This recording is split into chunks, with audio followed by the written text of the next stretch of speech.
and welcome back to Color Our World Blackened. This is episode 7 featuring our friend Efra Rivera in Quito, Ecuador. Now before we get started, I have 2 quick thank yous to make. The first thank you is for my nephew Adam, who hooked me up with my New World map. I bought the map, but he hung it. That's the important part. I hung the last one myself, and I'm an idiot when it comes to stuff like that. I didn't realize that duct tape won't last forever, but Adam did a really good job at mounting this one, and I want to say thank you. The second thank you I have to make is to my friend Efra, who patiently waited over 6 years for me to complete the By Myself But Not Alone series and return to Color Our World Blackened. He was just so patient about it. Every so often I'd hit him up and say, hey man, I haven't forgotten you. We're going to get to it. I really had no idea what I was getting into when I started that series, and it took a lot longer than I thought it would. I know I've said this a few times, but Efra would always say, no worries, man.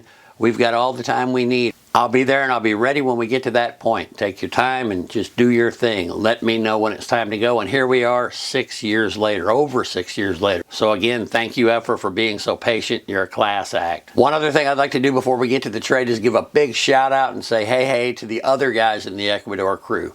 There's Luis, Coqui, Alvaro, Diego, David, Rodrigo, and of course Efra. I met these guys along various stops along the Hardwired tour.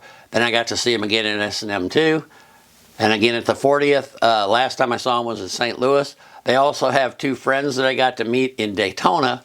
That was Juan Carlos and his son Ignacio. I got to spend some good time with those guys, hang out and get to know them. Had a really good time. I'd like to say something to all of the guys. You're one of my favorite groups that I've met along the road we've traveled on this Metallica scene. You show so much respect for everyone you encounter, and that's admirable, but it kind of demands respect in return. And I just want to let you guys know that there's a tremendous amount of respect among MetFam for you. I've never heard anyone say one bad word about any of you guys. On the contrary, I've consistently heard many people say many good things about each one of you. You represent your country well, and I'm so glad that I've gotten to meet and know each of you. I hope that life is treating you well in each of your worlds and lives, and I look forward to seeing you down that road again. So let's get on with the trade. If you followed the Color Our World Blackened series before it was put on hold, you already know there's really no standard format. I mean, I try to make that happen, but each episode is kind of a thing in and of itself. And this episode is not going to be any different. When I first met the guys early on the Hardwired tour, Efra and I ended up in a little conversation where we were talking about collectibles and sharing little bits of our personal fan history. Efra has seen Metallica live 24 times, and 18 of those shows were here in the United States. So if you ask me, that's pretty hardcore coming from Ecuador. When I got to my favorite question, I asked him what his favorite album was. And he said it would probably have to be Ride the Lightning because it contains the greatest song in the history of humanity, Fade to Black. In that moment, I knew that he and I were destined to become good friends. I've always said that Fade to Black is the greatest song in the history of recorded music, but he one-upped that. So, right on, Efra. I think I like the way he worded it just a little better than the way I say it, but we both mean the same thing. At that point, I told him about my Color Our World Blackened project, and I asked him if he'd like to represent his country. He got excited immediately, and he said that they were going to be going home. I think at this point, we were at the pre-party for State College, maybe, but he said they were going to be going home after that show, but they'd be returning. And when he hit Cincinnati, he would have something for me. I explained that we could do it through the mail, and he said he'd feel much more comfortable if we did it in person because the mail systems aren't always a sure bet. I completely agreed with him, so of course I was happy to agree to that condition. And just as promised, next time I saw him, he showed up in Cincinnati with something for me. He also brought Michelle and I some of the greatest chocolate we've ever eaten in our entire lives. We agreed on that as well. Before I show you what Efra brought to Cincinnati for me, I'm going to let him show you what I took to Cincinnati for him. So here's our friend Efra in Quito, Ecuador. My brother Mike, how are you, my friend? Hello from Quito, Ecuador.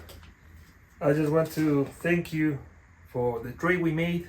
I got this beautiful Jump in the Fire from Music for Nations and this kick-ass Creeping Dead picture disc.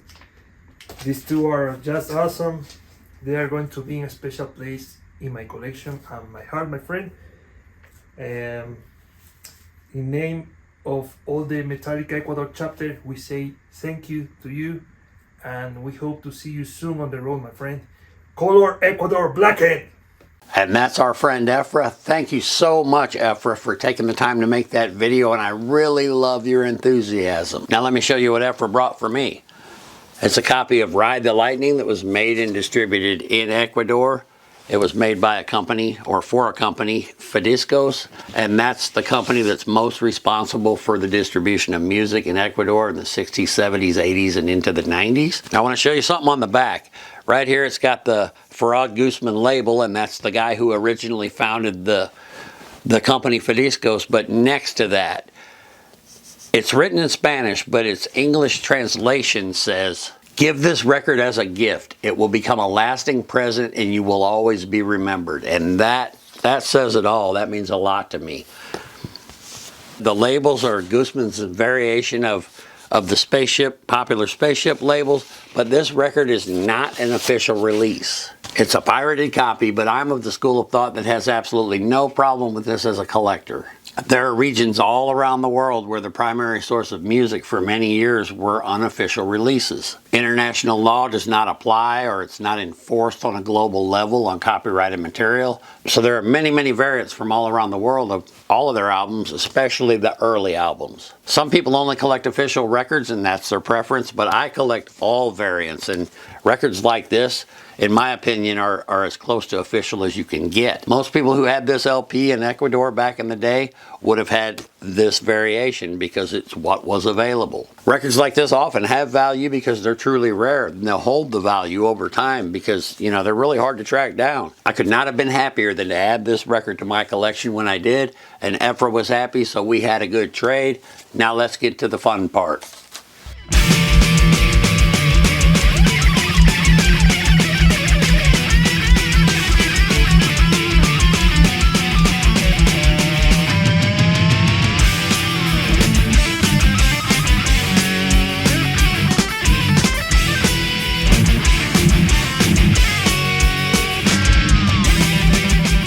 So there you have it. Ecuador has now been officially colored blackened thanks to Efra Rivera. Thank you so much, Efra, for all your efforts, for your patience in waiting to get to this point.